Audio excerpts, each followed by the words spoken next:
Abbot Thayer grew up in Keene. His father was a doctor and set up his early practice there. Thayer's mother was also a Keene native. She was one of the 7 Henderson sisters of Keene. And Thayer was very much interested in nature and hunting and fishing, and spent hours hiking the trails around Keene, and especially enjoyed Monadnock. After his father came back from serving in the Civil War, the family moved to Brooklyn, New York, and Thayer started studying at the National Academy of Design, and there he met George DeForest Brush, one of the other students, and they traveled together to study in Paris at the L'École des Beaux-Arts in 1875. In the late 1880s, Thayer was visiting his Henderson relatives in Keene and giving art lessons to make a little bit of extra money. And one of his students was a wealthy Boston woman, Mary Amory Green, and she was summering in Dublin and traveling to Keene to take these art classes. And she didn't like making the long carriage ride, so she offered Thayer land and offered to build him a house if he would relocate to Dublin, and that's what he did. Thayer had 2 main subjects for his work. One was Monadnock. He kept returning to the mountain as a subject for landscape painting. The Monadnock that he painted was looming and much bigger than real life. Another important subject for Thayer was women that were painted in an angelic pose. He added wings to them. He was always worried that the work wasn't done, but he was also worried that he'd go too far, and came up with the idea of having young, promising art students come to his studio and copy the works that he was creating. So he could look back and see what an earlier version looked like to judge whether he had gone too far or not.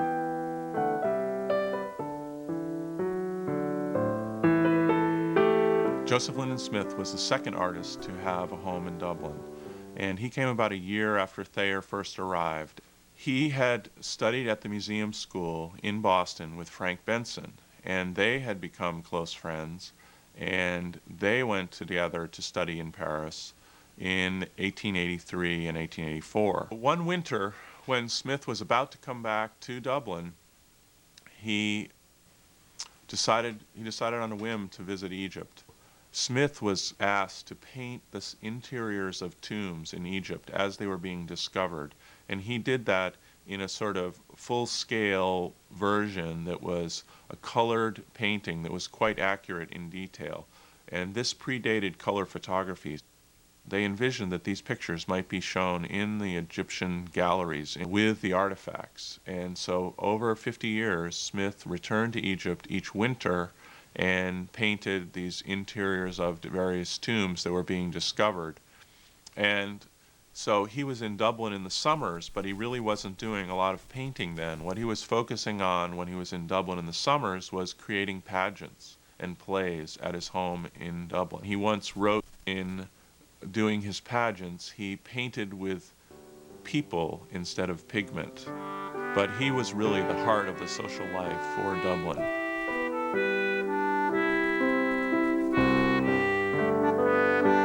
Benson did spend summers in Dublin for about 5 years from 1890 on. And Benson and Thayer had a great deal of interest in common. I think that Benson really admired Thayer's painting style, and they both shared an interest in hunting and the natural world.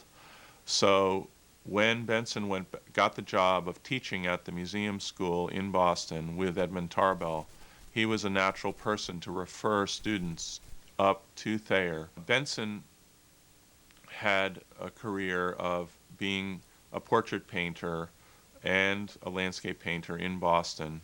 He had a real impressionistic style and painted these sunny interiors with sitters posing in sort of rich costuming, just sort of a lush picture.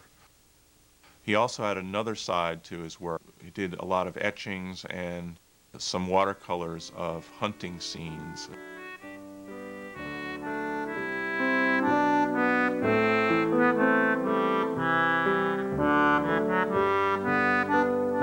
When Brush came back from Europe, he traveled with his brother out to the far west and lived with the Indians for a number of years. And he came back east and was summering at Cornish with a teepee set up on Augustus St. Gaudens's property. But Brush really didn't like the scene in Cornish that much. He felt everyone was too political. And so Thayer was constantly asking him, come down to Dublin. Brush did come in 1899 to spend summer and eventually bought a farm here, which became his only permanent residence in this country. He also enjoyed Europe and could live very inexpensively in Italy. So Brush spent a lot of time in Italy with his family. Brush's work centered around the modern Madonna. He used his wife and any combination of his 7 children as models for these paintings, which usually featured his wife holding one or more of the children. And those scenes were done in Dublin and in Italy, and they're what he was famous for.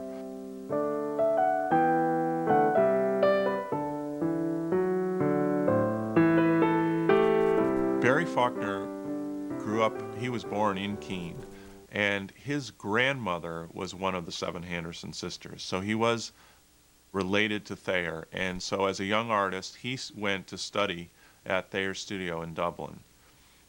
He met George DeForest Brush through Thayer and became good friends with Brush and studied with Brush in New York and in Italy. So Barry Faulkner was a muralist, and his work is all over the East Coast. There's a number of pieces locally in Keene that he also executed. There's a large mural in the Fleet Bank at the head of the square in Keene, which features Emerson, Thayer, and Thoreau. He also did a mural that was covering the train first coming to Keene, which was a really big event. And that mural was given to the Cheshire County Historical Society, which is where you can see it right now. He also did murals at the Eliot Hospital, which has become an administration building of Keene State College. Barry Faulkner also executed 4 large historic murals for the State House in Concord, New Hampshire.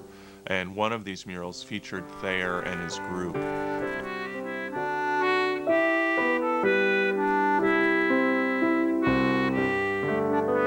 Richard Merriman was another student at the museum school in Boston who was directed up to Thayer's studio. He eventually got a job teaching at the Cochrane School of Art in Washington, D.C.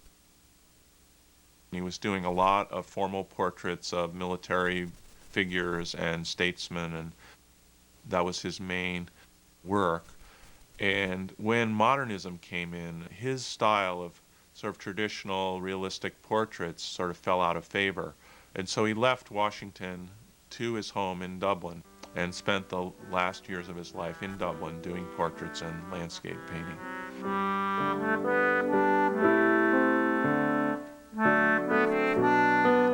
Alexander James was the son of philosopher and Harvard professor William James and the nephew of novelist Henry James. And the family really hoped that he would attend Harvard. James was dyslexic, and so he failed the Harvard entrance exam a number of times. Abbot Thayer was a family friend of the Jameses, and so he recommended that they send Alex up to Dublin, where he ended up staying and eventually purchasing a home and becoming a portrait painter. James really hated formal portraiture and the sort of typical beautiful pictures that you had to do when you did commissioned portraits. What he really wanted to do was show the underlying personality. Consequently, he really wasn't financially successful because these pictures did not sell. He did works that featured a solitary, which was just a farmer in torn work clothes, and those were the types of pictures he really wanted to do. Within weeks after his last son returned from the war, he died in 1946 in Dublin.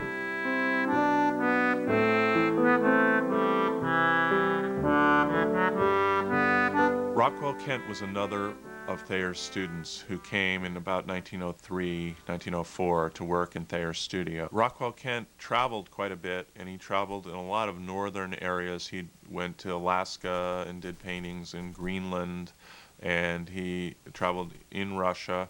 He spent time in Maine.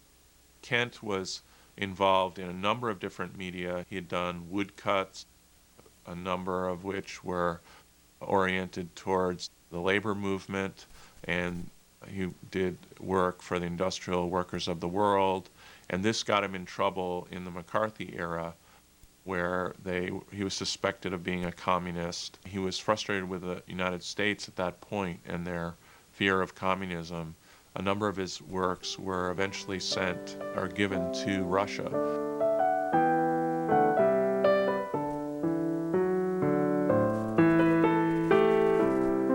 William Preston Phelps was a native of Dublin. He had been born in Chesham. Phelps showed an interest in art at an early age, but his father felt that he had to do something practical, so he sent his son to Lowell, Massachusetts to apprentice with a sign painter.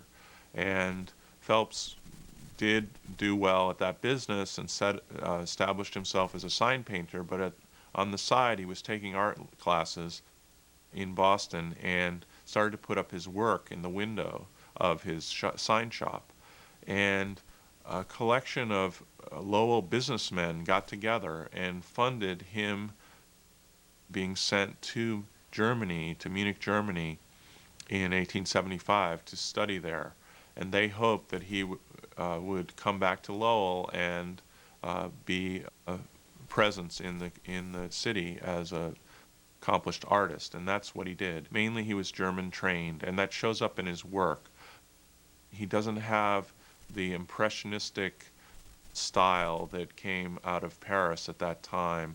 He has a more precise style in his painting. When his parents died in Chesham, in New Hampshire, he moved back to the family farm, which was now in Harrisville.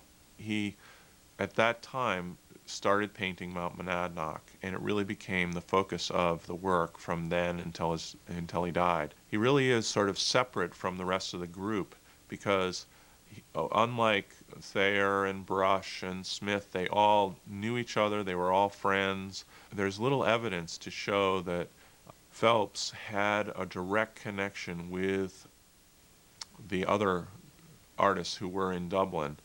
But it's hard to believe that they didn't have some contact because he was painting Monadnock basically in exactly the same time that Thayer was. So for the most part, these painters were friends who had known each other from their early days as art students, and they kept these friendships for their whole lives. They didn't live together or go out and paint as a group, but they shared a commitment to pursuing art as a career. They had a respect for each other's work, and they all had a love of the natural beauty that surrounded Monadnock.